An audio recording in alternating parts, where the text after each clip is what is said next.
what I want to talk to you about is some research that I did in the UK, and it's qualitative project, so it's really good for showing rigour in qualitative research.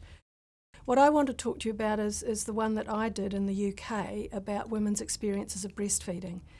And to illustrate for you the rigour that goes into this, we began with a very concrete protocol, and that's the blueprint for research, and in that you consider all the issues, all the methods, the way you're going to do things. It's all set up from the beginning.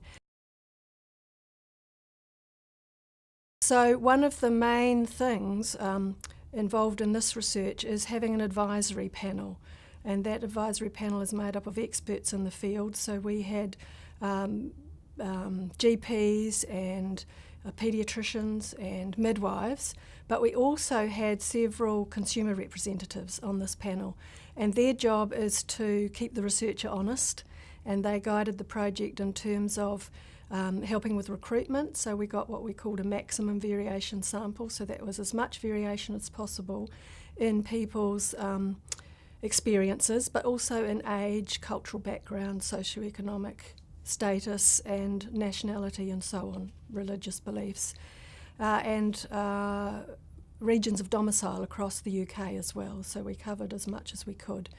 And that maximum variation sample allowed any person who goes to the site to be able to find somebody that they can relate to and stories that speak to them.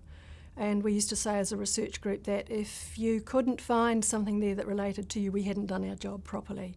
So that is part of what comes at the end, and that's validation for a project, and that's viewer and recipient validation. So if you go onto a site and find something that talks to you about your experiences or helps you understand them further, takes your understanding beyond what it is at the moment, then that's probably a valid project.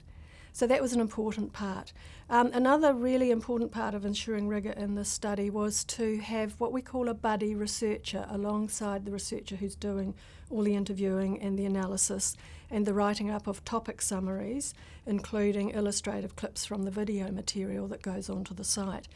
And this buddy researcher reads absolutely everything that is produced, including the transcripts from all the interviews, looks at the developing analysis and makes comment on that, and then looks at the evolving topic summaries that come out of the analysis. So that's inter-rater reliability, really. That's having another researcher who looks to see that the research is credible, impartial and reliable. Now, further to that, the advisory panel then came into action to review the topic summaries. So each summary, and there were about 32 of them in this particular project, was reviewed by 2 advisory panel members. So that's peer review, and that happened before the material was even put out to the public. So often that will happen in terms of journal articles, but it's unusual that it happens before that. It's really important to make sure that any researcher who's doing this sort of work is adequately trained.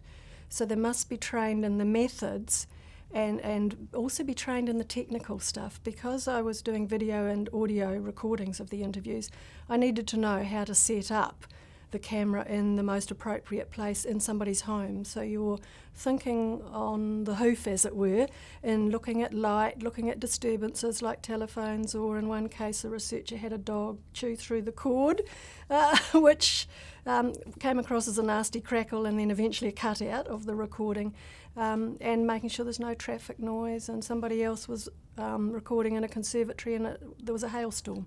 You can imagine the din. So that's all about setting up appropriately too, and ensuring that the data you collect is of the highest quality, because we need broadcast quality for this sort of material. Another really important point for